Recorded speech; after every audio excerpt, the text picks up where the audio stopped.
Wrestling and video games are an experienced tag team. Many games celebrate the wrestler in all of us, with heroes capable of suplexing everything from street punks to literal trains. And iterative WWE releases are as important to the industry as a Madden or a FIFA. So lace up your boots, apply your body oil, and prepare your hopefully not too offensive gimmick as we round up the complete history of wrestling in games. The first game set purely inside the squared circle was 1983's Tag Team Wrestling, known as the Big Pro Wrestling in Japan. It was developed by Technos, the team behind Double Dragon, and pitted two brilliantly named tag teams against each other, the Ricky Fighters and the Strong Bads. Japan Only Wrestler Apu, yes that's really what it was called, followed in 1984, shamelessly ripping off the famous superstars of the day, followed by Mat Mania in 1985, a sequel to Tag Team Wrestling. And the first officially licensed wrestling game isn't what you'd think. It was called Tag Team Match Muscle and was released in 1985, based on the Kinnikuman manga. After that, wrestling games properly start to catch on. We get two games called Pro Wrestling in 1986, one on the NES and one on the Master System, the latter coming with this excellent box art in which someone has accidentally wrestled off their own head. But it's the NES version that most of us remember, largely because of this. A winner is you indeed. Surely the most backhanded message of congratulation in the history of gaming. 1987 was a double whammy, the first officially licensed WWF game and the first wrestling sim in Micro League Wrestling. The latter is essentially a turn-based strategy with leg drops, which uses digitized photographs from real matches. The main event arrived in 1988 with lovely animation and surprisingly good commentary. The winners of this bout, Alan the Empire and Bigfoot Joe. And then in 1989, we got Wwf Wrestlemania, developed by Rare.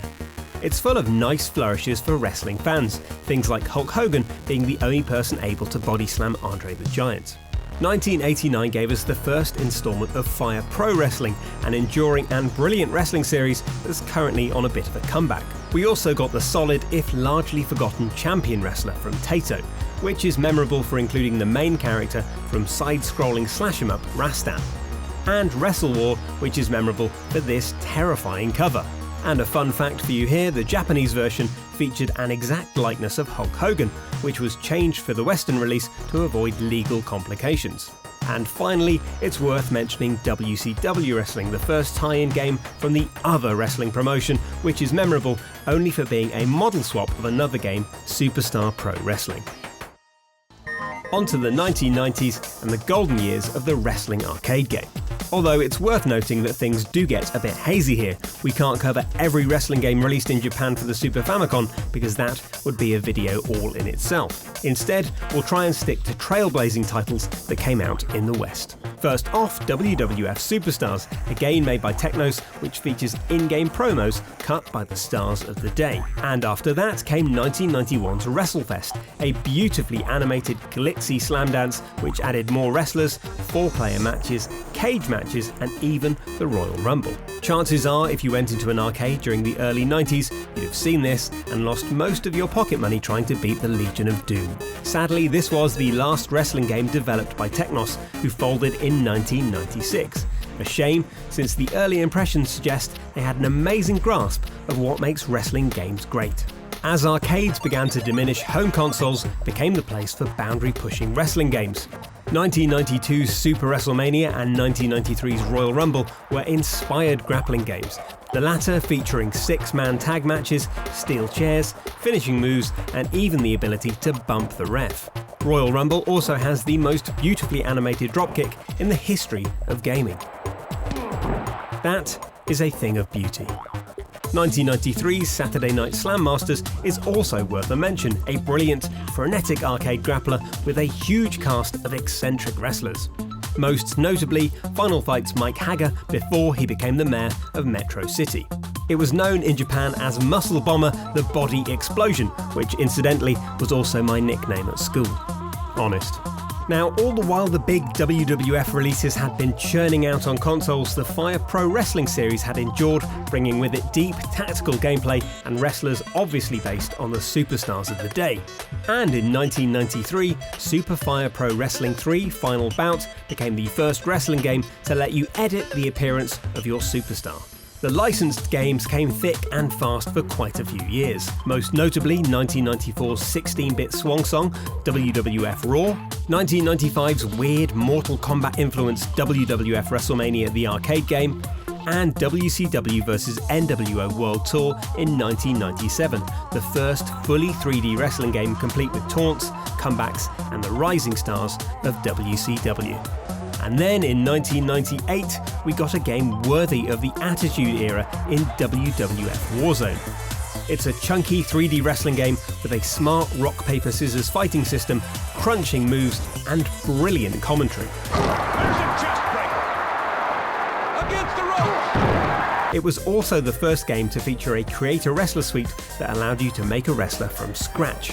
It was matched by WCW's equally fantastic WCW NWO Revenge, released in the same year. Unfortunately, we slide back a bit before the end of the decade. 1999's follow-up to Warzone, WWF Attitude, somehow managed to take all the best bits of the previous game, expand on them, but somehow still be worse.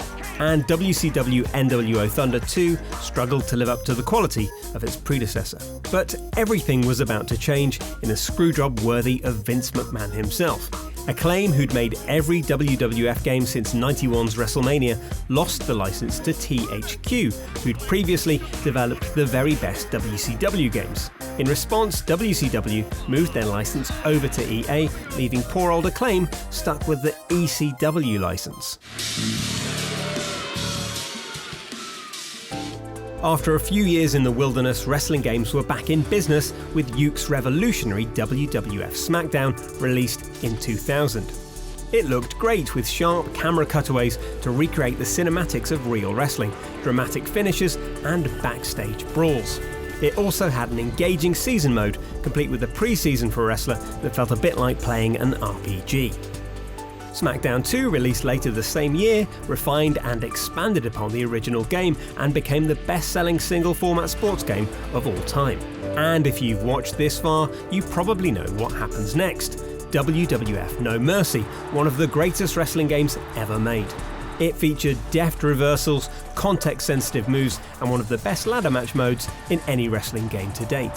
Throw in a brilliantly detailed creator wrestler suite, and you can see why people still love No Mercy now. It's around this time in real life that Vince McMahon bought out all his competition, leaving us with just one official wrestling license, albeit one with a massively swollen roster. But we were also getting wrestling games from elsewhere, 2001's The Simpsons Wrestling and 2002's Rumble Roses, and it's probably time to move on. The third Smackdown, Just Bring It, came out too soon after the acquisition to add any WCW or ECW talent. And 2002 saw another flop for the Xbox, WWF Raw, developed by Anchor. The sequel, which arrived in September 2003, was a slight improvement. Another Smackdown game, Shut Your Mouth, came out in 2002, and just when it looked like we were beginning to run low on catchphrases from The Rock, 2003 gave us a new direction with Here Comes the Pain, perhaps the best Smackdown game of the series. It had location-specific damage, stamina and spirit meters, and it brought a host of new match types into the mix.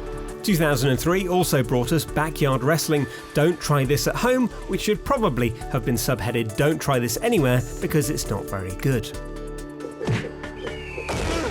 It's also around this time that we got the first Def Jam game. On the face of it, not a wrestling title, but it was developed by EA and Aki using the WCW Mayhem engine. A sequel, Fight for NY, arrived in 2004, bringing massively over-the-top moves, excellent customization options, and pep talk emails from Henry Rollins. In 2005, THQ rolled the brands together for Smackdown vs. Raw, the first wrestling game with online functionality, and then went the way of the yearly playbook with an updated version a year later in Smackdown vs. Raw 2006. This was a significant improvement. It added stuff wrestling fans have been clamoring for ages: trash talking, stolen taunts, buried alive matches, and even a manager mode. The first next-gen WWE game wouldn't arrive until 2007's Smackdown vs. Raw 2008, which was a bit of a botch, featuring a wobbly career mode and an outdated roster. Meanwhile, the first game for years from a rival promotion, TNA Impact, offered very little else in terms of competition. New innovations continued over the years, things like the Creative Finisher mode and the Road to WrestleMania mode in WWE Smackdown vs. Raw 2009. And the format changed again in 2011 with the somewhat dishonestly titled WWE 12, a rebranded take on the franchise with dynamic comebacks and the ability to do wake-up taunts before a finisher, just like the real thing. That year also gave us the bizarre, chunky WWE All-Stars, a cartoony take on professional wrestling with finishing moves that are, let's just say, unrealistic. And before we move on, let's have a quick look at Kinect game Hulk Hogan's main event. Is that enough? Good, let's carry on. As we continue into the modern era, things start to get a little bit iterative. We've had a Ukes WWE game every year since the year 2000, and while they often continue to improve, adding things you miss when you go back to the older titles, they still struggle to recreate the things that make real wrestling entertaining. Primarily that it's more about spectacle than it is about competition. And in fact, to bring things right up to date, if you're looking to play a wrestling game on PC that's more about depth and spectacle, then Fire Pro Wrestling World is a fantastic, if slightly intimidating, place to start. And that's it. The bell has rung, the match is over, and we have a new champion.